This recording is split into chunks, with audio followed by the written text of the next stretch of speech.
हम में से बहुत से लोगों को रेसलिंग देखने का शौक होगा और रेसलिंग की बात चल रही हो और WWE का नाम ना है, ऐसा कैसे हो सकता है?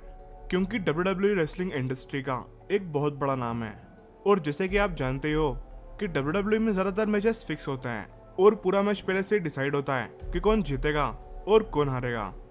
लेकिन WWE में कुछ रेसलर्स ऐसे भी हैं जो कुछ ज़्यादा ही गुस्सैल हैं और इन्होंने फाइट के दौरान अपना कंट्रोल खो दिया और अपने अपोनेंट को बहुत मारा। आज इस वीडियो में आप कुछ ऐसे रेसलर्स के बारे में जानने वाले हो जिन्होंने अपना कंट्रोल खो दिया। Number 4, Shane McMahon. 2017 में शेन मैकमैन और केविन ओवेंस के बीच बहुत ही तनाव चल रहा था, जिसकी वजह से सितंबर 2017 में स्मैकडाउन के एक एपिसोड में शेन मैकमैन ने अपना कंट्रोल खो दिया और केविन ओवेंस पर बुरी तरह से अटैक कर दिया। केविन ओवेंस को हमेशा से ही लगता था कि उनकी हार के पीछे शेन मैकमैन का ही हाथ है और वो जानबूझकर केविन ओवेंस को आगे बढ़ने नहीं दे रहे हैं। और जब ये दोनों रिंग में फेस टू फेस आकर प्रॉब्लम को सॉल्व करने की कोशिश कर रहे थे, तब केविन ओवेंस हद से आगे निकल गए और अपनी इस फाइट में शेन के बच्चों को इन्वॉल्व कर दिया, जिसके बाद शेन ने केविन ओवेंस को वार्निंग दी कि उनकी फैमिली को बीच में ना लाएं, नहीं तो उनके साथ अच्छा नहीं होगा। लेकिन केविन ओवेंस फिर भी नहीं रुके और शेन मैकमैन के फादर मिस्टर मैकमैन को इन्वॉल्व कर लिया और ये कहा कि अगर तुम हेलीकॉप्टर क्रैश में मर जाते तो तुम्हारी फैमिली की लाइफ बहुत ही अच्छी होती और खासकर तुम्हारे बच्चों की लाइफ। शेन मैकमैन के मना करने के बाद भी केविन बार बार उनकी फैमिली को बीच में लाते रहे, जिसके बाद शेन का गुस्सा फूट पड़ा और उन्होंने केविन ओवेंस को बहुत बुरी तरह से मारना शुरू कर दिया। पहले तो उन्होंने केविन को रिंग में मारा और उसके बाद उन्हें अनाउंस टेबल पर एक स्पेयर लगा दी, जिसके बाद सिक्योरिटी गार्ड्स ने और रेफरीज ने उन्हें कंट्रोल करने की बहुत कोशिश की, लेकिन उनका गुस्सा ठंडा नहीं हुआ। जिसके बाद डेनियल ब्रायन ने आकर इस सिचुएशन को संभाला और इसके बाद मिस्टर मैकमैन के कहने पर जनरल मैनेजर डेनियल ब्रायन ने शेन मैकमैन को सस्पेंड भी कर दिया था। Number 3, Braun Strowman. Bronze Strowman को WWE में मॉन्स्टर अमंग मैन के नाम से जाना जाता है, जो कि उनकी पर्सनालिटी पर सूट भी करता है। और आप सोच सकते हो कि अगर इस मॉन्स्टर को गुस्सा आ जाए तो ये कितनी तबाही मचा सकता है। 2018 में Raw general manager Kurt Angle ने ब्रॉन स्ट्रोमैन को फायर कर दिया था, जिसके बाद ब्रॉन स्ट्रोमैन बुरी तरह से आग बबूला हो गए और अपने रास्ते में आने वाली सभी चीज को तबाह करने लगे।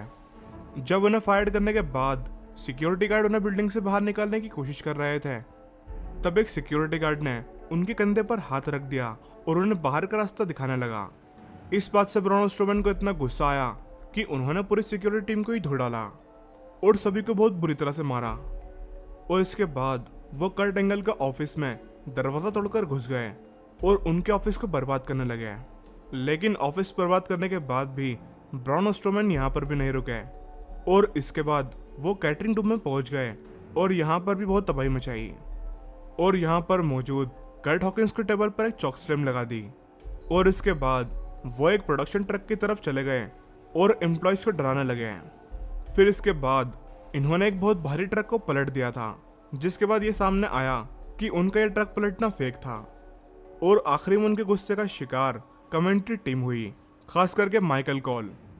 जब ब्रॉन माइकल कॉल को उठाकर स्टेज से फेंकने वाले थे, इतने में एक कर्ट एंगल ने उन्हें बताया कि स्टेफनी मैकमैन ने उन्हें फिर से हायर कर लिया है। लेकिन इससे भी ब्रॉन का गुस्सा ठंडा नहीं हुआ और उन्होंने माइकल कॉल को उठाकर नीचे फेंक दिया।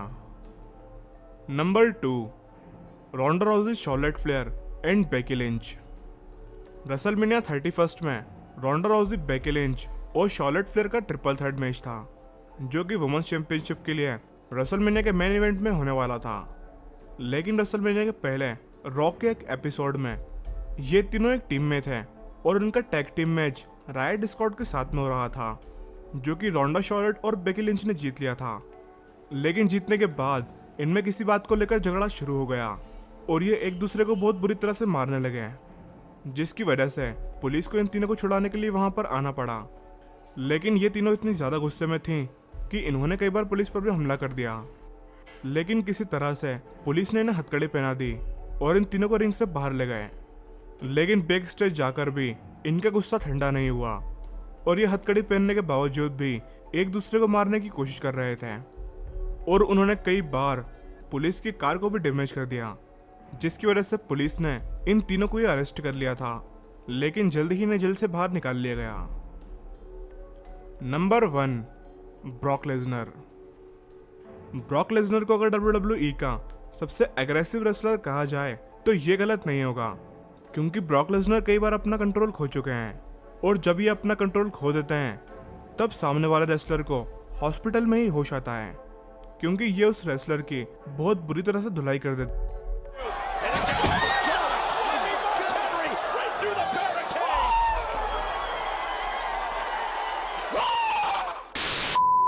रेसलमेनिया 31 के बाद वाली रॉ में ब्रॉक लेसनर रिंग में पहुंच गए और सेथ रॉलिंस से वर्ल्ड हैवीवेट चैंपियनशिप के लिए रीमैच मांगने लगे, क्योंकि रेसलमेनिया 31 में सेथ रॉलिंस ने अपना money in the bank briefcase cash in कराकर WWE वर्ल्ड हैवीवेट टाइटल को जीत लिया था, जो कि रोमन रेंस और ब्रॉक लेसनर के बीच चल रहा था।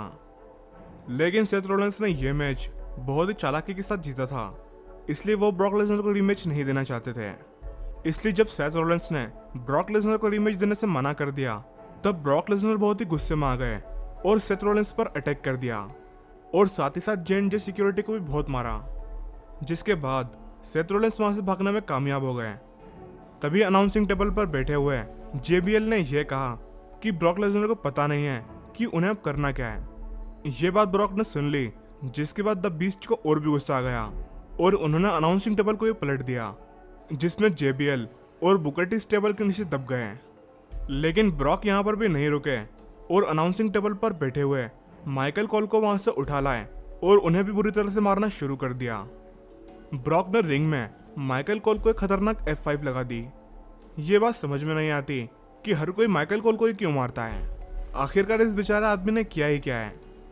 इसके बाद जब एक कैमरामैन रिंग के पास खड़ा होकर वीडियो शूट कर रहा था, तब ब्रॉक ने उसे भी मारना शुरू कर दिया, और सिर्फ एक बार नहीं बल्कि ब्रॉक ने उसे 2 बार F5 लगाई, जिसके बाद स्टेफनी मैकमैन ने ब्रॉक लेसनर को कुछ टाइम के लिए सस्पेंड भी कर दिया था। लेकिन ऐसा पहली बार नहीं है जब ब्रॉक ने अपना कंट्रोल खोया है, ऐसा कई बार हो चुका है।